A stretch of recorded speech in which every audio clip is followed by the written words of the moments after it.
Okay, here's a quick video to show how I used vacuum forming plastic in order to create this model of a Nova kit car. My thanks to Alex Thompson for creating a foam model that I used as a basis for this moulding process. And this is the frame made out of 3-inch timber to a dimension that will allow me to get it into the oven to heat the plastic up.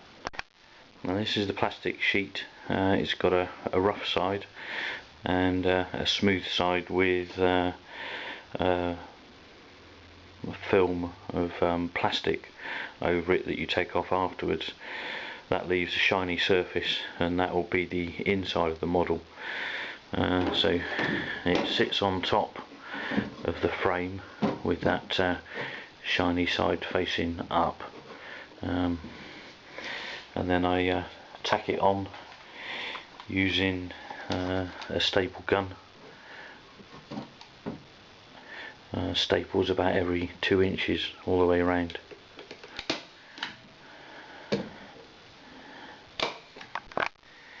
So when it's all stapled up, that's what it looks like. Right, and this is the actual vacuum box itself, also made out of 3-inch timber. 3 holes bored into the top, which is where the vacuum sucks down the frame around the mould. Hole on the side, which is where the vacuum cleaner plugs into it. And it's just a completely sealed box made up out of 3-inch timber with some bits of old flooring, wooden flooring, put over it to make a completely sealed box with a rubber strip for draft proofing around it, which gives a good seal between this and the frame. And in use, the frame sits over the top of the mould. So here's the piece that I'm going to mould today, which is the back end of the Nova. And the idea is you heat the frame up in the oven, and then that goes down over the top of the mould, and hopefully makes the piece, when I turn the vacuum cleaner on, sucks all the air out and forms it correctly around. That's one which I made of the front of the car previously, which, as you can see, it's come out with all of the contours of the original Nova front end moulded into it. Alright, this is the oven, which I've set to 200 degrees.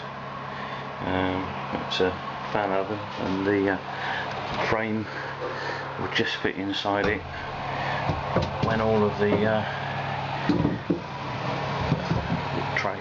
racks and things are all taken out.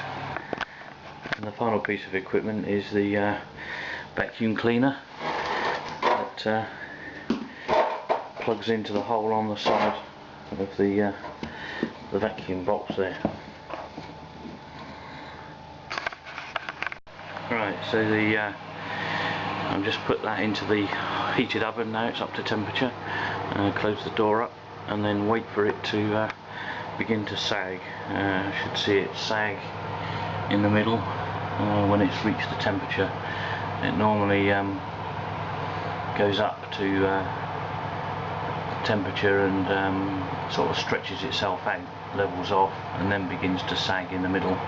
And that's when you can tell that the plastic is soft enough to do the moulding with. It's just starting to bubble up now. A bit hard to see.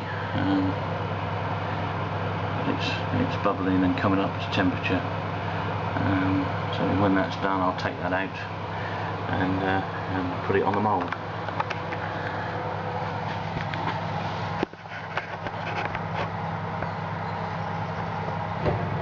Right, it's sagged now, so it's time to take it out of the oven.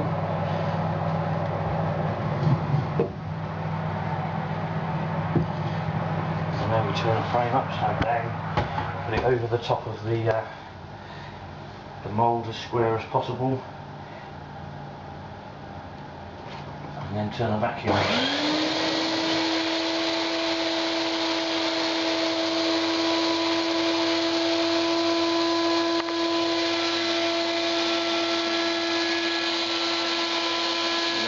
See that it forms a shape and it sucks down well onto it. You just leave the vacuum running for long enough to make sure that it sucks all the air out and holds it in the right shape whilst the plastic cools down.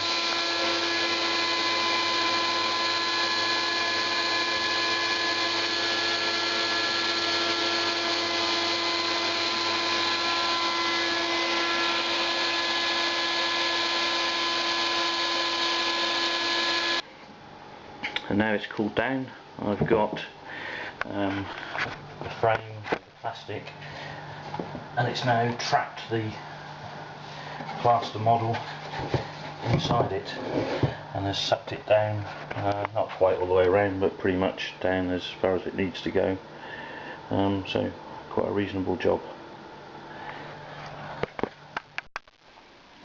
Right, now that it's off the frame, I've got this is the plastic sheet with the plaster buck still left inside it that I now have to cut out, and then I should have the finished piece. And as you can see, after a bit of persuasion, it's come out of the mould, and other than it's rough cut at the moment, it doesn't look too bad. And with a bit of trimming and tidying up, I think those two pieces will fit together quite nicely to form the complete body shell. Here it is, glued together down the central seam, with a bit of bracing on the inside to give it a bit of rigidity.